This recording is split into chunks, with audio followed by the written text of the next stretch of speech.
Great.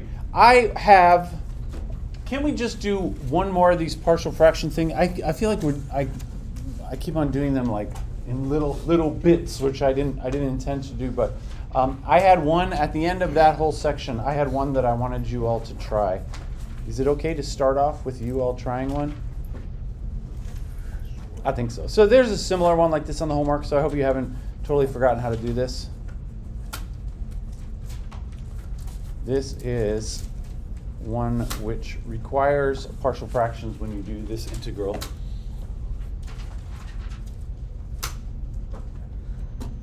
This being one where the numerator, the degree on the numerator is greater than the degree on the denominator. You have to do something a little special at the beginning. Anybody remember how should you start this?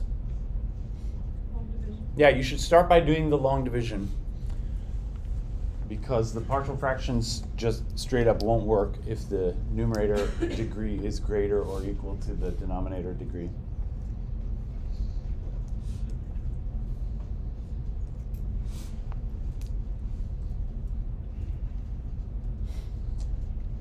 I'll give you a few minutes, and then we'll really move on to something different.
I'm going to do it up here along with you. Unfortunately, if you screw up the long division, you'll be screwed for the whole rest of the thing. So.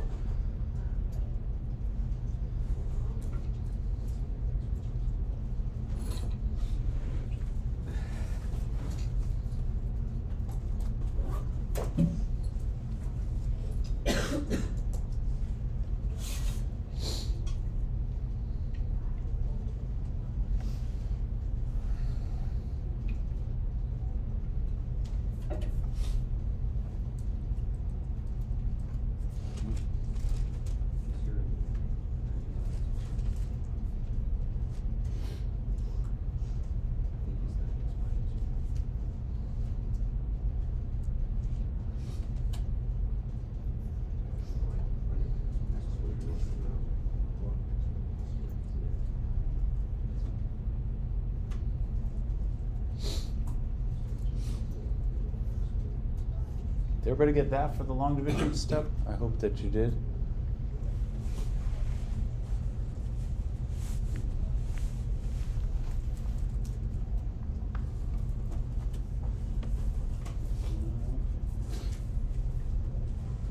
It's not the same.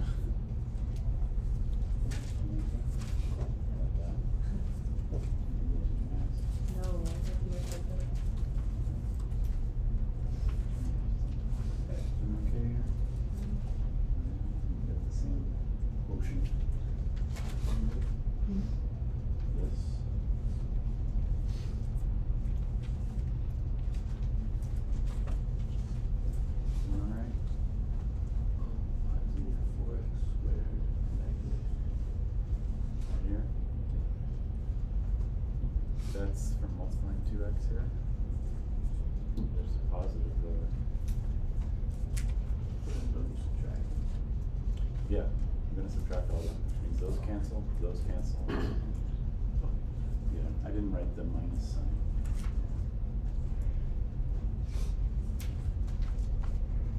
Do you like to write the subtraction? Okay. But then here, will this be subtracting 2x squared? So what would that be? That comes up to,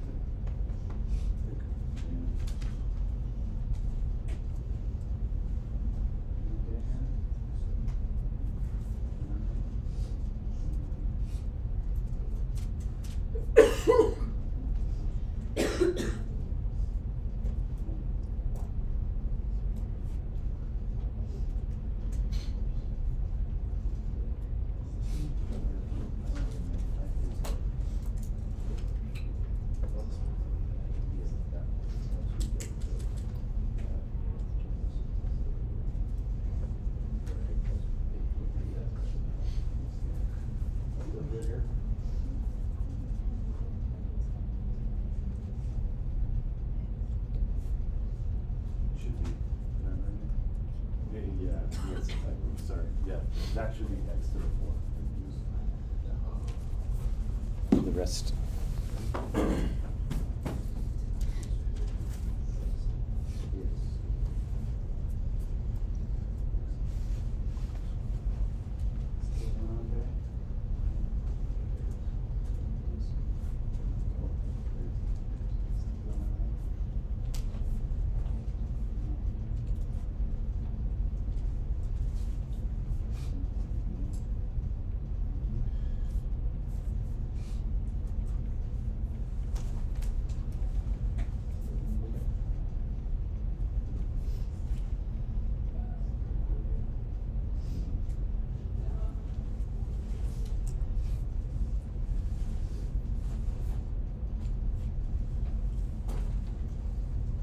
I'm going to continue.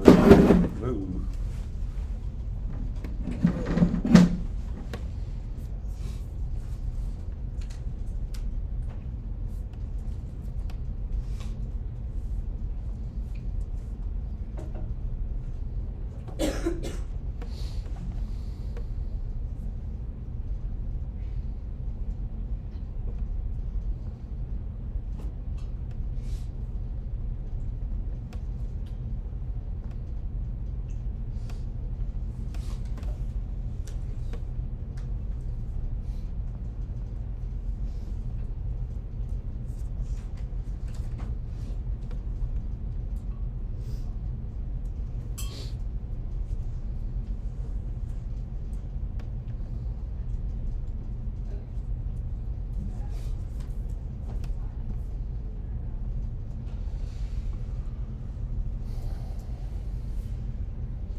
Can we talk about this? I know not everybody's done, and I'm not quite done here, but you should start with the long division, which I hope you ended up working like this. This is easy to screw up the details in there a little bit, but that means that this big quotient that you begin with turns into x squared plus 2x by itself, and then plus the remainder term is this over here, 9x plus 1 on the top. And then there, I'm going to do the partial fractions. So I say 9x plus 1. And the denominators are x plus 3 and x minus 1. And then I work these through and eventually end up with this system. Do people agree with me up to the system part? And then, unfortunately, a question about that? If you're subtracting, just back to long division. Yeah, yeah. If you're subtracting negative 3x squared to the x squared, Yeah. wouldn't that be negative 2x squared? And you wrote 4x squared. Yeah, I'm going so it's subtracting, so x squared minus negative 3x squared. Yeah, it can be a little tricky. I think some people like to actually write a minus sign there, which in my opinion is a little confusing because it means you have to negate all the coefficients and then and then you end up adding or something. To me, that's a little weird. I would rather just write it there and then subtract. This is like when I write long division, if I'm doing something like 3 into 542, I would go 3 into 5 is 1, copy the 3 and put 2, but I don't write a little minus sign because I find it easier to just remember I'm subtracting in each step. Whatever. Anyway, etc. I didn't finish it. Solve the system over here. This is a little pain, and the coefficients end up being a little nasty. But I could say something like b equals 9 minus a, and then plug that into the second formula. Minus a plus 3, 9 minus a equals 1. So this is negative a plus 27 plus 3a is 1. That makes minus 3a, yeah, thanks. This is the hardest part, like the 6th grader part. So it's 4a adding up 26 equals 4a, is that right? And then a is 26 divided by 4, which you could simplify 13 over 2 if you like it. So that's a, and then b is 9 minus that. 9 minus 13 over 2. Didn't work the fraction there. What is that? 18. 5 over 2? Yeah. 18 over 2. So this is a little annoying that they ended up being weird constants. But anyway, having worked that out, my integral now becomes integral. It was 2x plus 1 at the beginning, and then I'm going to plug, no, x squared plus 2x. That's not the same at all. X squared plus 2x. And then the fraction ends up decomposing as the partial fractions. 13 over 2 divided by x plus 3 plus 5 over 2 over x minus 1. Partial fractions decomposition. I have a kid who's a junior in high school, and I said, we did the partial fractions in my class. And he said, you mean the partial fractions decomposition? Yes, I mean the partial fractions decomposition. All right. And now, finally, we do the integral. Sometimes I don't say the word decomposition. It's fine. I'm sure this is a conversation that all teenagers have with their dads at some point. Son, you may notice in my own life, sometimes I don't say the word decomposition. It's true. Do the integrals. So x squared becomes 1/3 x cubed, 2x becomes x squared, and then these other guys turn into natural logs. So it's always just the numerator, the constant in the numerator becomes, you can write as coefficient. So it's 13 over 2, and then what remains is ln of x plus 3, and then 5 over 2 ln x minus 1. There you go, plus c. All right. I hope you managed to make it all come together. There's a lot of ins and outs, a lot of little details, but hopefully the whole, conceptually speaking, there's not a whole lot to it. You just gotta not mess it up, hopefully. All right. Any questions about it? Great. This is the last of the partial fractions. Sorry to stretch this over like 3 different class days, just because we've had a slightly weird schedule lately. All right, what I would like to talk to today, and this is our next big topic, we're getting close to the end of topics concerning the integral. Actually, is this the last one? This may be.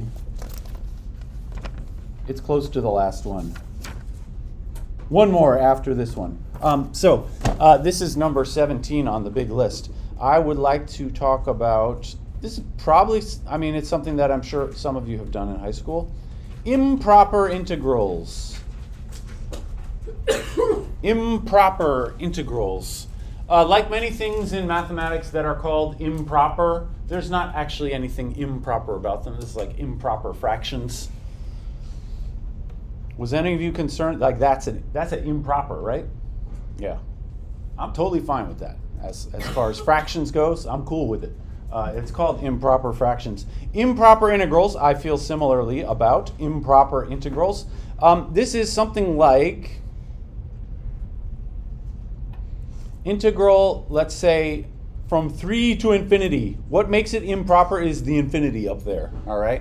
This is called an improper integral because it has infinity as one of the boundary values.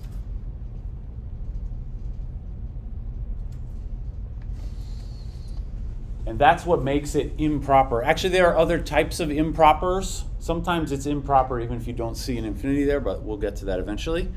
It has infinity as one of the values. And your first response to this should just be, what does that even mean? Integral to infinity.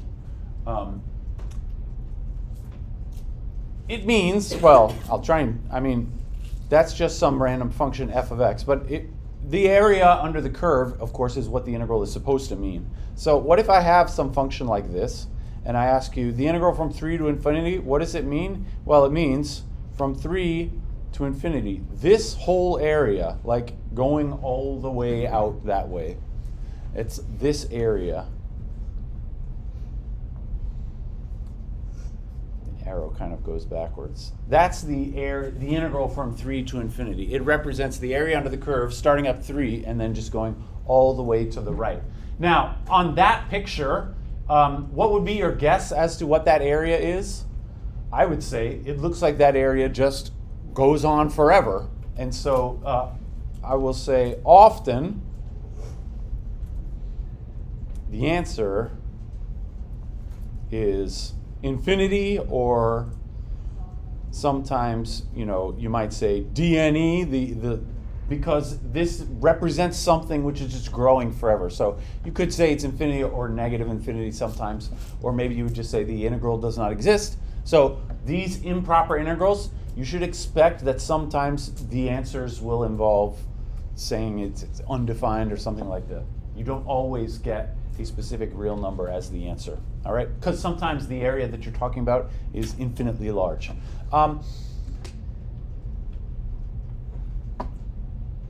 What about, here's another example.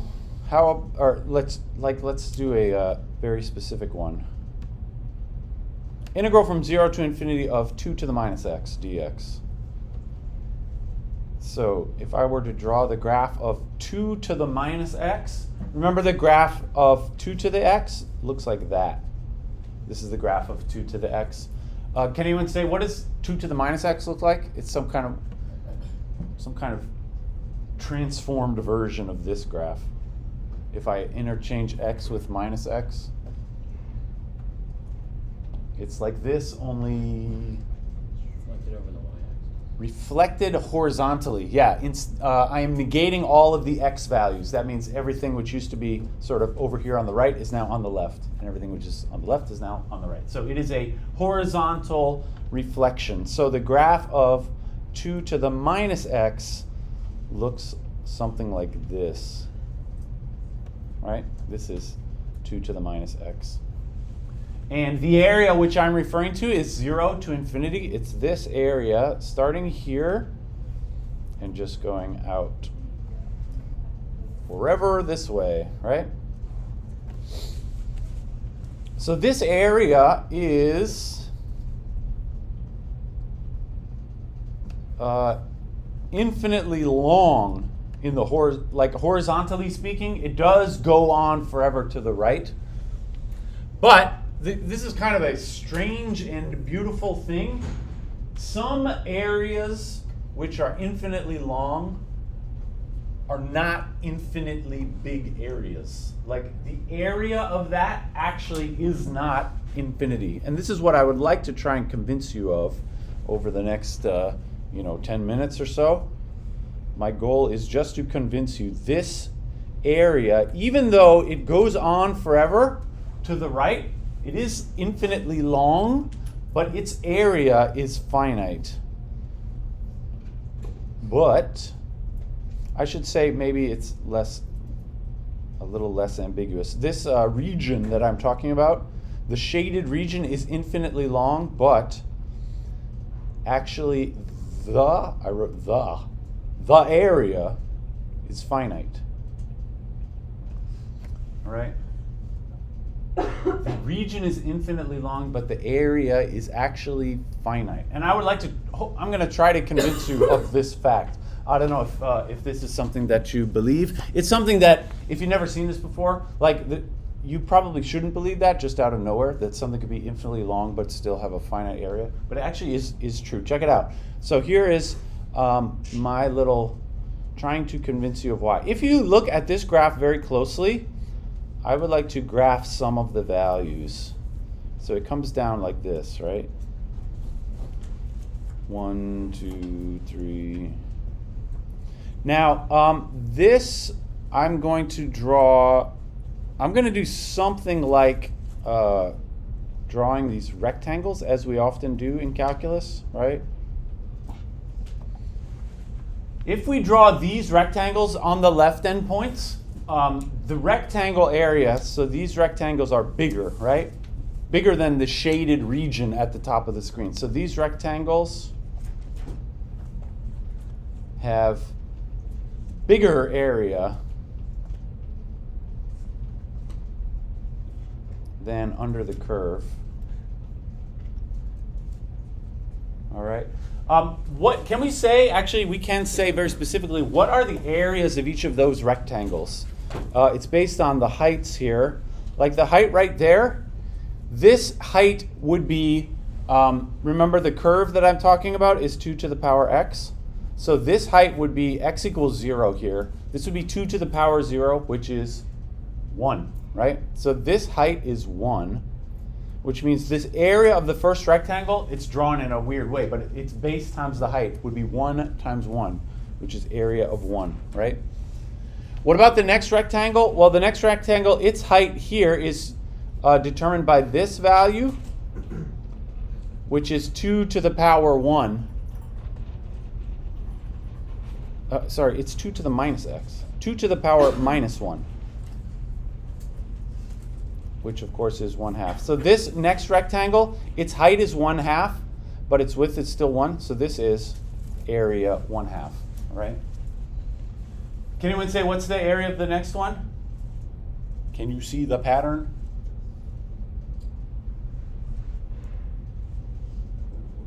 1/4, he says. Yeah, because the next one, its height is determined by the x value right here, which is 2. So its height is 2 to the minus 2, which is 1 over 2 to the 2, which is 1/4.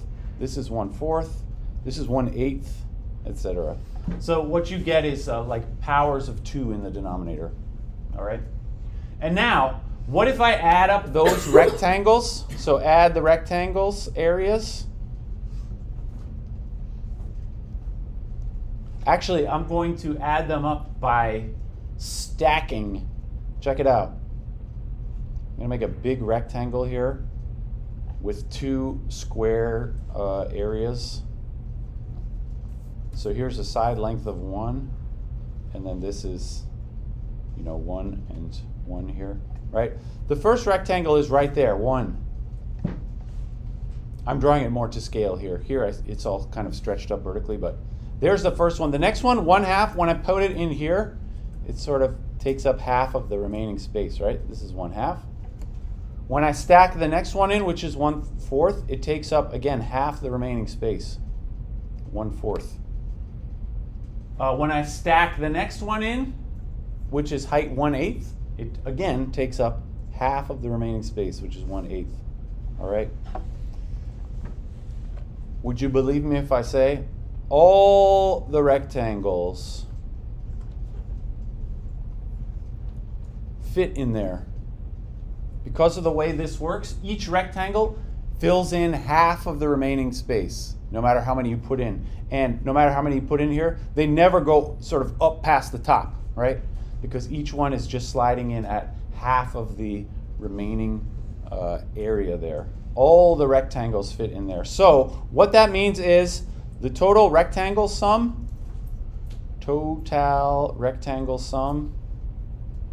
Now, if you consider some kind of limit as you were putting them all in, it actually adds up and fills up to this total area, which is 2. But anyway, the total rectangle sum is less than or equal to 2, right? 2 is the area of that whole box that you get if you stack them all in there. The total rectangle sum is less than or equal to 2. And if you do some kind of, if you want to get fancy about it, you do some kind of limit, you actually get an area which is equal to 2. So what that means is, if you look at this original picture, those rectangles, they only add up to 2. And this line here is less area under the line. These rectangles have bigger area than under the curve. That means this shaded area here, even though it goes infinitely far out to the right, its total area must be less than 2, because the area of these rectangles is 2.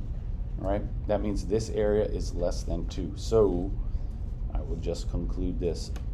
Integral 0 to infinity 2 to the minus x dx is not infinity. In fact, whatever it is, it's less than 2, which is much less than infinity, right? Infinity is way bigger than 2. I hope everybody believes that. All right? Even though this area goes on forever, its area is actually less than 2. You can state this in various weird ways. It means, for example, this shape, if I were to draw it again, it goes on forever, but actually its area is finite. That means if you wanted to paint this shape in real life, even though it's infinitely long, you could paint it with only, 2 gallons of paint or whatever the units you're using are. But if you wanted to, if you had like a marker or a pen or something, if you want to draw along the outer edge, actually that is infinite. And so you cannot draw around it with a real pen because you'll run out of ink. But you can paint the inside of it with real paint because you will not run out of paint. How you like that? This is a shape with finite area but infinite perimeter, which is pretty weird in my opinion. It is possible though. Tell your friends at dinner. There is such a thing as a shape with finite area but infinite perimeter. This is an example of that. All right, but anyway, we're not going to talk about such weird things all that much. We are going to talk about how do you actually do an integral like this. And you might be tempted to say, can't we just do the integral using our normal integral tricks, and then at the end we just plug in the values, and one of the values is infinity, no big deal. The answer is, it doesn't make sense to plug in a value of infinity because you don't plug infinity into a function. Really, what you mean when you say that is you consider some kind of limit at the end when one of the values goes to infinity. So, as far as what that really means, this is the definition of an improper integral. I'm going to say this as a little def. If I have something that's like the integral from one of the numbers is an ordinary number, but going up to infinity. The way you do that integral, or what it means, is you do it as you usually would, and then you plug infinity in at the end. But you don't actually plug infinity at the end. You consider some kind of a limit where you plug some really, really big number in at the end. Anyway, the upshot of that is this is the definition. Our book uses the variable t. You do the integral, but using some other variable. And at the very end, so I'll write sort of in words what I mean by that. You leave t as something like a variable. In terms of the integral, this variable is treated as a constant. So you can, if the t appears on the inside, you could factor it out of the integral or something like that. Although the t is going to be up on the top there. So you leave t as a variable, do the entire integral, which involves plugging t in at the end. And then at the very end, do the lim as t goes to infinity. All right? So you do the whole integral. You end up with something with a t in it. And then at the very end, you take the limit as t goes to infinity. And this is how you do an improper integral. All right?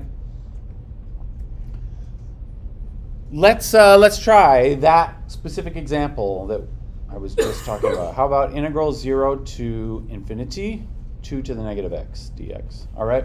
So immediately you rewrite this as lim t goes to infinity, integral 0 to t, 2 to the negative x dx. And then we do the integral. Now this integral here is an exponential function. That is, the x is inside of the exponent. So we need to recall this rule, integral a to the x dx. Anybody remember what that is? There's a formula for this that we had. Yeah? So 1 over ln of a times a dx. Yeah, 1 over ln a times a to the power x. Great. Now, what I have over there is basically that with a equals 2, but I have a minus x in the exponent.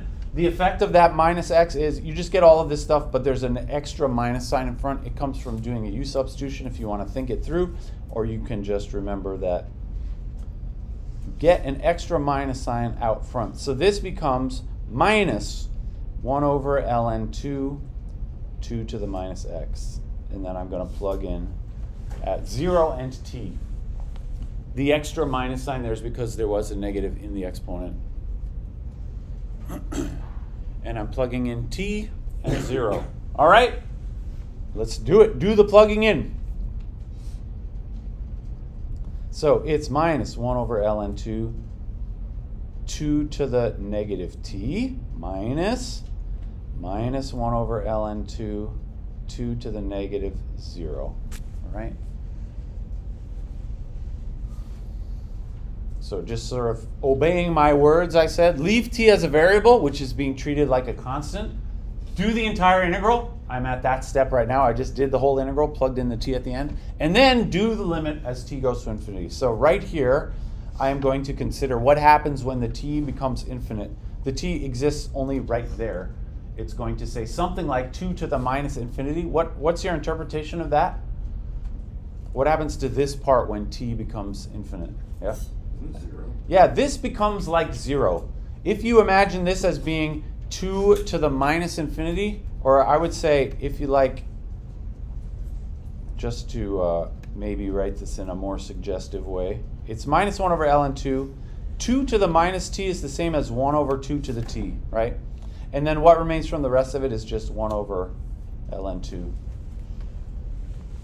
But maybe when I write it this way, maybe it's a little clearer. What happens when t becomes infinite here? Then this looks like 1 over something which is becoming infinite, which means this fraction here is becoming 0. All right? So this part here is turning into 0, which means after doing that limit, all that's left is 1 over ln 2. And that's the answer. This is the actual area of that infinitely long thing. It's 1 over ln 2. And if you care, I plugged this into my calculator. This is approximately 1.44 whatever. I don't really care, but I just wanted to be sure. It is less than 2, which is what we said before. It ought to be, whatever this number is, it should be less than 2. And it is. It's that number. All right? This is a standard improper integral. All right? And maybe now you agree, because these problems always end by taking a limit. So since it ends with this lim, t goes to infinity, that means sometimes the answer is, DNE or undefined or something like that. Because, of course, we all know sometimes when you do the limit, you say the limit does not exist. So these kinds of problems, sometimes the answer is a specific real number, and sometimes, because the limit doesn't exist, you say the answer is DNE or whatever. When the answer actually exists, so when the answer is a specific number, like it was in that case that we just did, we say, there's a special word for this. We say the integral converges integral converges. That means you actually do get an area. And if not, so if that limit does not exist, if the limit does not exist, we say the integral diverges.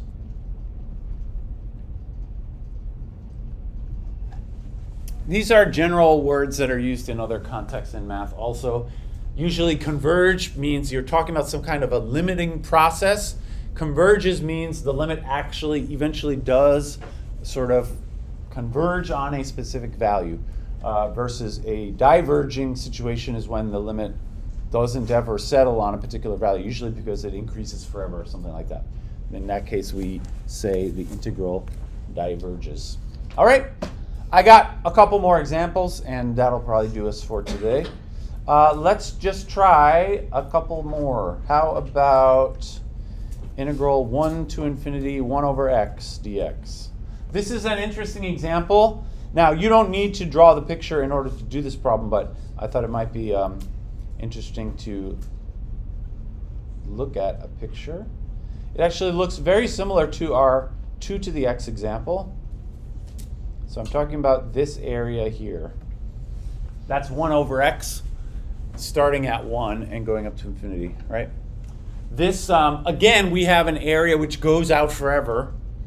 But that doesn't mean that the area actually is infinite. It looks a lot like the one that we just did, actually. We just have to work it out to see what happens when we do it. So let's try and work it out. When I see this here, I would say this thing, it goes on forever. I will say, it may or may not converge. Like, just because you can see it going out forever, it doesn't mean that the limit does not exist, because it might actually have a specific answer. We just have to work it out to see. All right, anyway, I begin by changing this into a limit from 1 to t, 1 over x dx. And then we work out the integral. How do we handle this integral?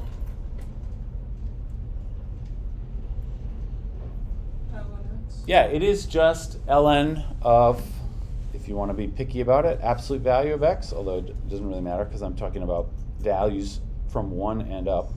But this would be ln, I'll write the absolute values, and then plugging in 1 and t.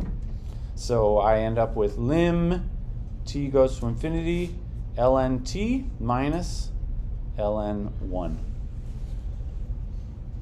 And we should actually do the limit.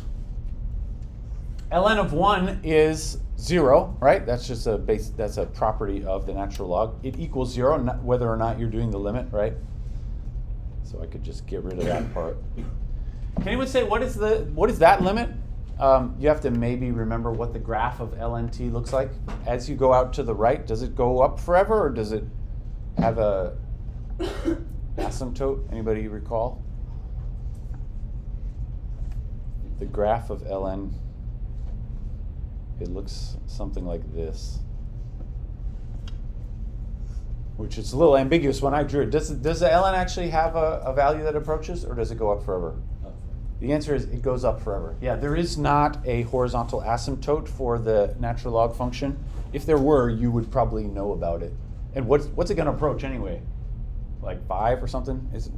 What would it even approach? I don't know. It doesn't approach anything. It just goes up forever. So this. So what does that mean about this limit? Yeah, the limit does not exist. You could say it equals infinity, or you could say the limit does not exist. I'm just going to say this diverges, because ln t does not have a limit when t goes to infinity. That function increases without bound. All right. We got 9 minutes. I got 2 more brief examples, and that will do it for us. Something that I didn't mention in the definition, although everybody will see immediately how to handle this, we can do improper on the bottom. Here's what I mean by that. Something like this. Improper on the bottom. That is, it has the bottom value is minus infinity. So you can have an improper where it goes up to infinity. You could also have an improper because it's coming up from negative infinity. And you handle this in exactly the same way. So this I immediately change to lim t goes to negative infinity of integral t to minus 2 1 over x squared dx. All right, and we do the integral. Forget about the limit for now. We'll do the limit at the very end. Any suggestions? How should I handle this integral?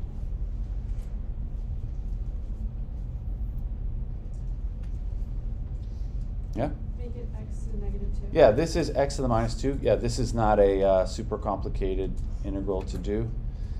1 over x squared is the same as x to the negative 2. And so when I do the integral, it becomes, I increase the power so the new power becomes negative 1, and then I divide negative 1 in the front, which turns it into minus x to the minus 1. And I plug in t and negative 2. So this is lim t goes to minus infinity. Sorry, I wrote a infinity when I meant minus infinity. Minus negative 2 to the minus 1 minus t to the minus 1, like that. And now you have to think about what this limit is when t becomes infinite. I find it easier to think about this when I don't have like negative exponents. So, I mean, this is an optional step, I suppose, but I'm going to just rewrite this in a more sensible way, just so that I can think about the limit a little easier. Minus negative 2 to the minus 1. Negative 2 to the minus 1 is 1 over negative 2, and then I have another minus, so that's just a half, right? And then minus, I'll write that as 1 over t. And what, anyone want to say, what happens to 1 over t when t becomes negative infinite? Becomes 0. It becomes 0. Yeah, here actually the fact that it's negative infinity doesn't really matter, because this is becoming 0 sort of from the negative side, but it doesn't matter. So this part of it becomes 0, which means my whole answer is a half. All right. There you go. It's somewhat strange that this one converged, the other one diverged, because this is 1 over x squared. This is 1 over x. This area is actually infinite, but if you use 1 over x squared instead, it's finite. This is strange but true. All right, I got one more example in our remaining 6 minutes, and that'll do it for us. Okay, one more example. Yes, this is interesting, in my opinion.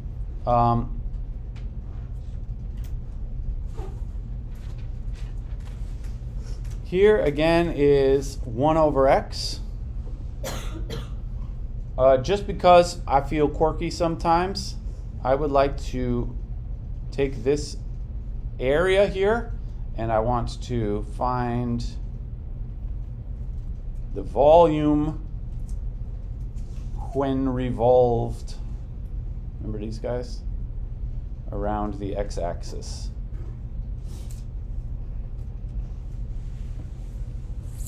Some of you haven't done this in a while.